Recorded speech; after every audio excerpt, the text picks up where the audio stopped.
आज का जो हमारा टॉपिक है that is Kirchhoff's voltage law which is very important for FSc 12th class. अब किरचॉफ वोल्टेज लॉ एक्चुअली है क्या, इससे पहले मैं आपको ये बताना चाहूँगी कि हु वाज किरचॉफ एंड इसके कितने लॉज हैं, क्या कंट्रीब्यूशन है। किरचॉफ की दरअसल काफ़ी सारी सिग्निफिकेंट कंट्रीब्यूशन है। He was a German physicist.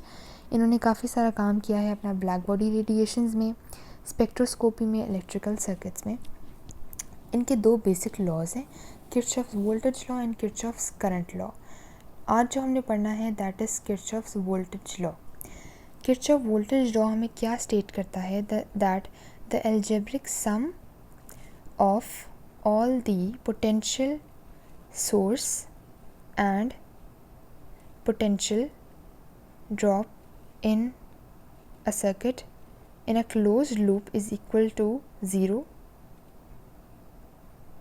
अच्छा जी, तो इसका मतलब क्या है एक्चुअली कि एल्जेब्रिक सम जो है पोटेंशियल सोर्सेस का, पोटेंशियल ड्रॉप का, वो एक क्लोज लूप में ज़ीरो होता है। इसमें आपको कुछ बातें जो हैं वो पता होनी चाहिए कि हमारा पोटेंशियल सोर्सेस क्या होती हैं, पोटेंशियल ड्रॉप क्या होता है और क्लोज लूप क्या होता है। सबसे पहले मैं आपको बताना चाहूँगी कि क्लोज लूप होता क्या है। क्लोज लूप का मतलब है कि for example if we are starting from A going to B then C then D, तो is this a close loop? No, this is not a close loop.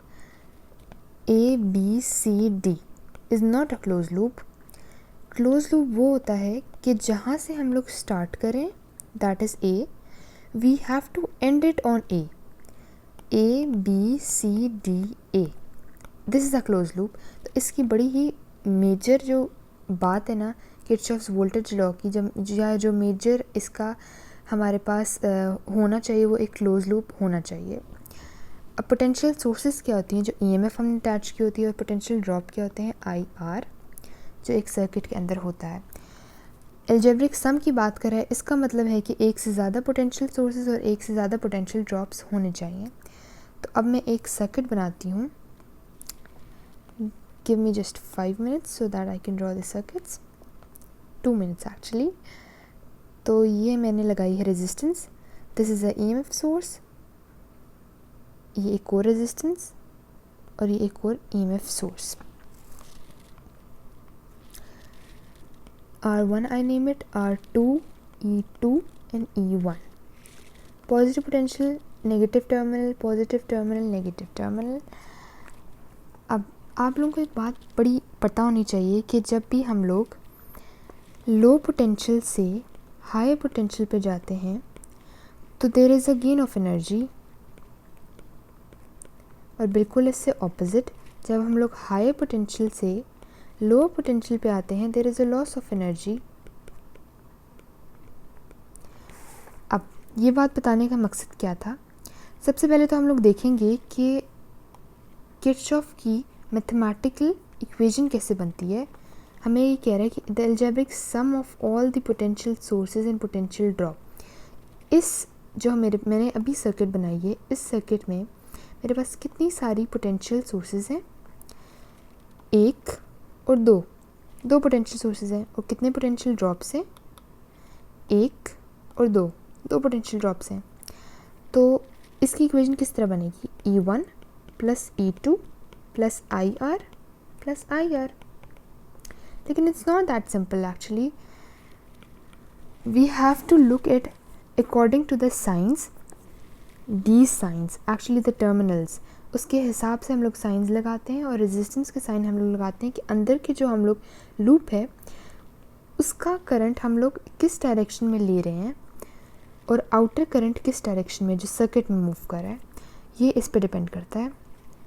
अच्छा, हम लोग बनाते हैं कि कुछ rules I am going to teach you now, कि इसको लिखने की क्या रूल्स हैं। इसको लिखने के rules I will be teaching in the second phase, but first हमने पता करना है कि E1 और E2 को लिखने के क्या रूल्स हैं। चलें तो लेट्स स्टार्ट। सबसे पहले तो अच्छा जी,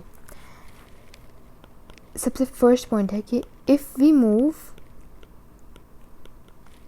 फ्रॉम low potential,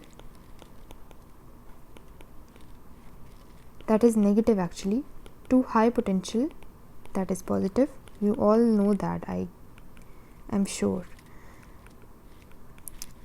तो हमारा जो E होता है ना, that is the potential source is taken as positive. The second point is exactly opposite to this. If we move from high potential to lower potential, then the potential is taken as negative.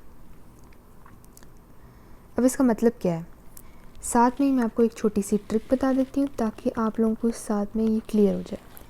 जब भी आप लोग एक circuit देखें, for example आपका एक paper में numerical आ गया, आपको एक सर्किट दिया हुआ है, यही वाला सर्किट आप कंसिडर कर लें जो मैंने ऊपर बनाया. इस सर्किट में अगर हम लोगों का करंट इस डायरेक्शन में है, अब देखें पहले कौन सा टर्मिनल आ रहा है, नेगेटिव टर्मिनल. मैं इसको यहाँ दोबारा से बना देती हूँ.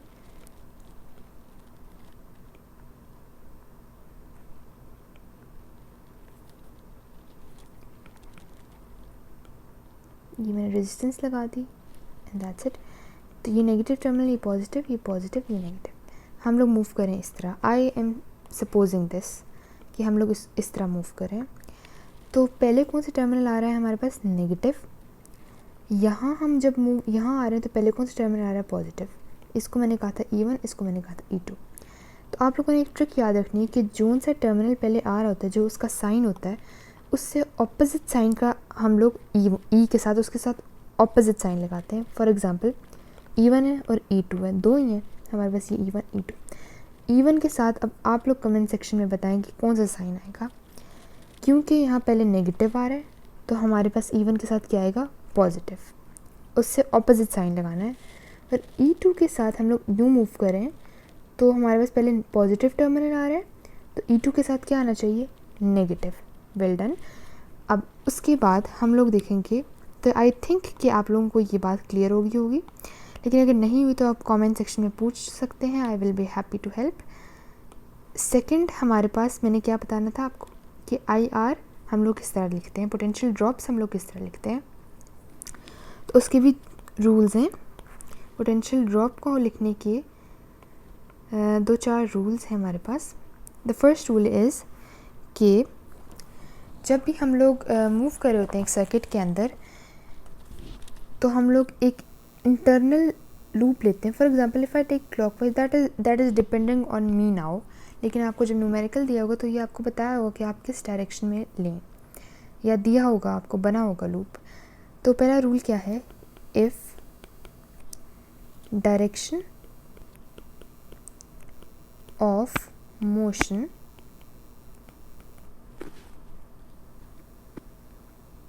एंड फ्लो ऑफ करंट, ये डायरेक्शन ऑफ मोशन है मेरी और ये फ्लो ऑफ करंट है मेरा, is same, then the potential drop is taken as negative. The second point is if direction of motion and flow of current is different, then the potential drop is positive. अच्छा, बात simple सी है, बड़ी simple बात है, कोई मुश्किल बात नहीं है, फ़ौरन आप लोगों को समझ आ जाएगी. अच्छा, मैं यहाँ एक सर्किट बनाती हूँ.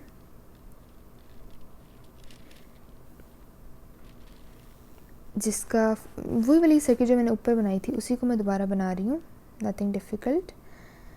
हम लोग यहाँ पर लेते हैं, I am taking E2 now here, E1, that's your own choice if you are making a circuit by your own self. लेकिन अगर आप लोगों को एग्ज़ाम में दिया हुआ है तो फिर आपने ध्यान से देखना है कि कौन सा E1 है और कौन सा E2 है. अच्छा जी, अब हम लोग मूव कर रहे हैं इस तरह, that is just a supposition. हम लोगों का जो मोशन है, डायरेक्शन ऑफ मोशन है, वो हमारा एंटी क्लॉकवाइज है। अब हम लोग इसकी इक्वेशन किस तरह बनाएंगे, ये वाले तो आपको लिखने पहले ही आ गए, मैंने आपको सिखाना है ये कैसे लिखना है, लेकिन मैं आपको पूरी इक्वेशन लिख के दिखाऊंगी। अब हम लोग मूव कर रहे हैं यूँ, तो पहले कौन सा टर्मिनल आ रहा है, नेगेटिव, नेगेटिव टर्मिनल आ रहा है तो साइन कौन सा आना चाहिए, ऑपोजिट उसके, तो E1 के साथ कौन सा साइन आएगा, पॉजिटिव। पॉजिटिव हम लोग यूजुअली नहीं लिखते, लेकिन अभी मैं आपको समझाने के लिए लिख रही हूँ।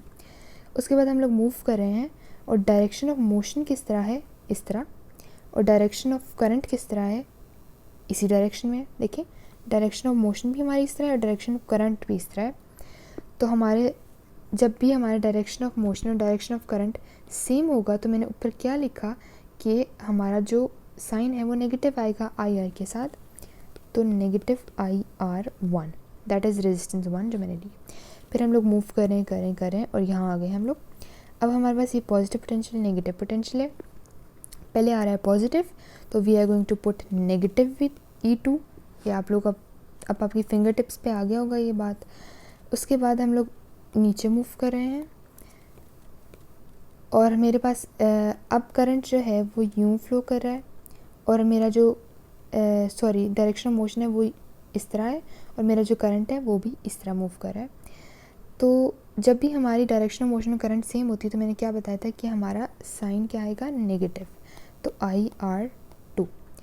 अब बोर्ड में या एग्ज़ाम्स में क्या होता है कि हमें 3 चीज़ें गिवन होती हैं और जो चौथी चीज़ होती है वो हमने फाइंड करनी होती है। तो हम लोग किस तरह फाइंड करते हैं, वो E1 को एक साइड पे कर लें आप लोग, IR1 plus E2 plus IR2।